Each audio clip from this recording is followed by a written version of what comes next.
I've been wanting to make a elk antler scraper for quite some time. I finally got all the material that I need to put it together. The picture in the intro was courtesy of the Sam Noble Museum there at the University of Oklahoma, and appreciate them letting me use that picture. But I want to make this scraper. I could use bandsaw power tools and make it quite a bit faster, but I'm going to try and make this totally natural. The items that I've got, of course, is the elk antler. Try and use the flint. I got a couple spalls here that are sharp. Try and use those to score and cut the antler. Got another good spall of Fort Hood here that probably want to try and spall a good sized scraper off and then fashion it to place on the antler. I'm not sure if I want to use rawhide or sinew and maybe some pine pitch to put it on there, and then also to polish the antler. I've got 3 or 4 real nice pieces of sandstone, and this is really soft sandstone, so it should polish pretty good. So we'll give that a try. But like I say, at this point I'm going to try and do this totally natural and see how that works out. The different elk antler scrapers that I found on the internet, pictures of them, they're usually about the handle is about 1 foot long, so we'll probably end up cutting this off somewhere in this area. The first tine is not used. We're going to score it and try and remove this area right in here. Then it's the second tine is the tine that we're going to use to attach the flint head scraper on. We'll cut it off probably in this area, inset a piece right in here, and right in here is where we're going to attach the flint scraper, either with rawhide or sinew. So we'll go ahead and get started. Okay, we moved inside. It's kind of spitting a little bit outside and a little cool, so I'm going to rough mark it on here where I'd like to remove it.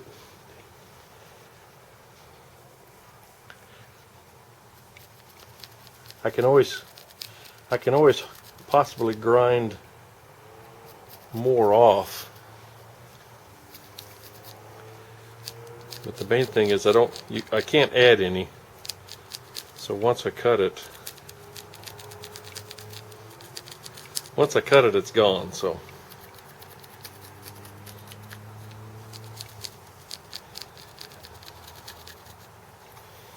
all right, right in there is kind of how I want to take that off, and we're gonna cut this one off right in here. I'll get this one worked on first. Once again, I've got a pretty sizable mass of antler to take off, and hopefully I can get this done with flint. All I've got is just a couple of spalls. This one still has the cortex on the outside, just a spall and knocked off, but it's got a good sharp edge on it. It's almost like a hand axe, and we're going to work this, maybe start working along this line, and might have to come back in here and kind of cut a V in both ways to get it cut in like I want. But we'll go ahead and start.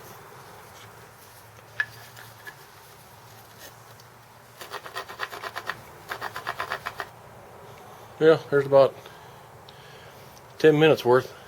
I've got it kind of scored.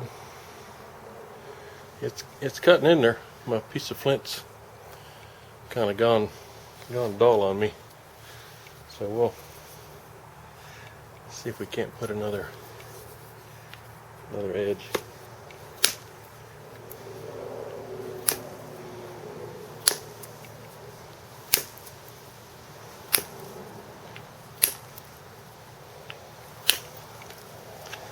We'll try a kind of a sawtooth. See what that does. That might work pretty good. So we'll work on it some more. Well, here's about 15 minutes. I'm getting it scored pretty deep. It's going to try and make this curve, but I don't think I can do it. So I'm going to go ahead and score it deep here, and then I'll come back and take it around this way. But if I can get it deep enough to start to get down into that porous level, then I can get it broke off. But I'll probably curve this around to get this piece off. But keep working at it.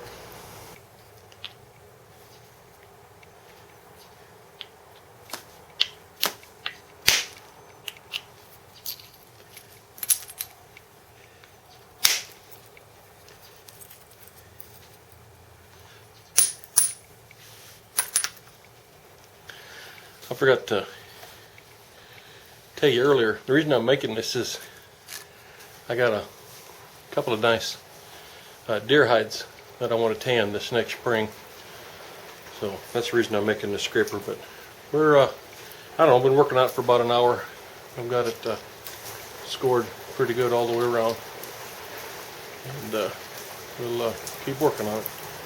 Well, I've got it scored now rather deep all the way around. This has probably taken 4 or 5 hours altogether.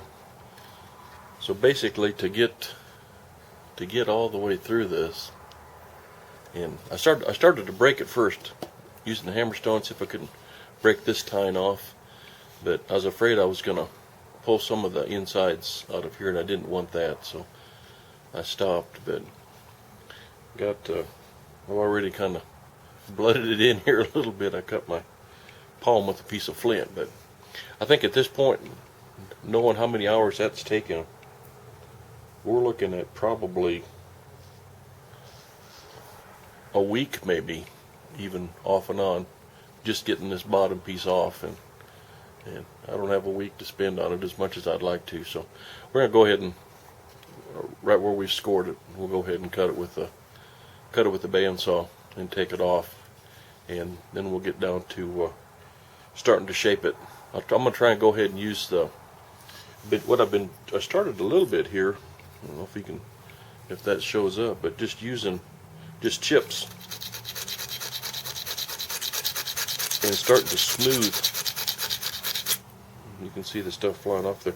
Starting to smooth the bumps. You can see the veins and stuff that were in the antler to begin with. But I'm gonna try and go ahead and use just some flakes to smooth the outside with, and then we're gonna go ahead and work with the sandstone and to smooth it out. All right, we went ahead and shaped it. Got it cut off. This is going to be the final shape. You kind of hold it, and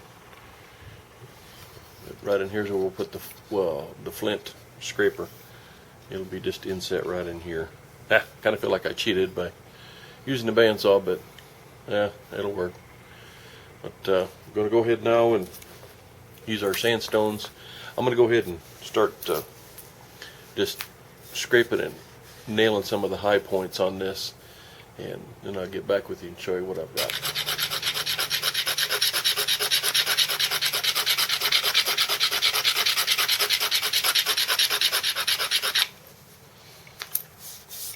Well, the scraping's working pretty good. I just popped a knot and just using that as my scraper, and that's kind of fits on there. So thing is, it dulls. It didn't take long for it to dull. You just gotta grab a new piece and knock a chunk off it. So we'll keep scraping. Well, it's coming along pretty good. Found if I just get a flat, a square in piece, and just kind of basically working it like a planer, you can get those shavings basically hitting the high points. I'd like to get it that all the places where the veins were when the antler was still in velvet, just smoothing that all down. And it may be that the ones that got pictures of, it might actually just be from wear, just normal use is what a lot of that's worn down. But I'm going to knock as much of this off as I can, the high bumps, and then we'll go to the sandstone and start grinding it.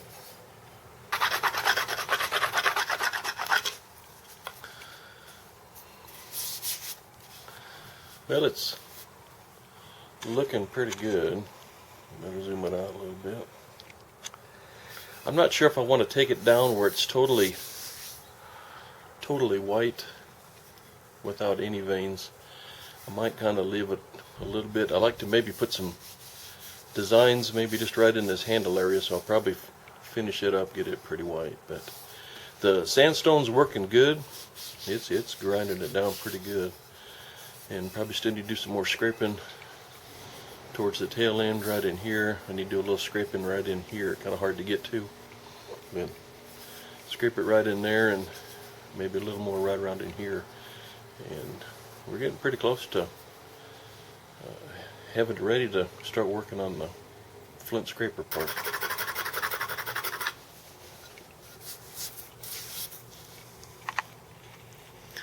Well, it's getting closer and closer. Starting to look pretty good. It's getting a good shape to it.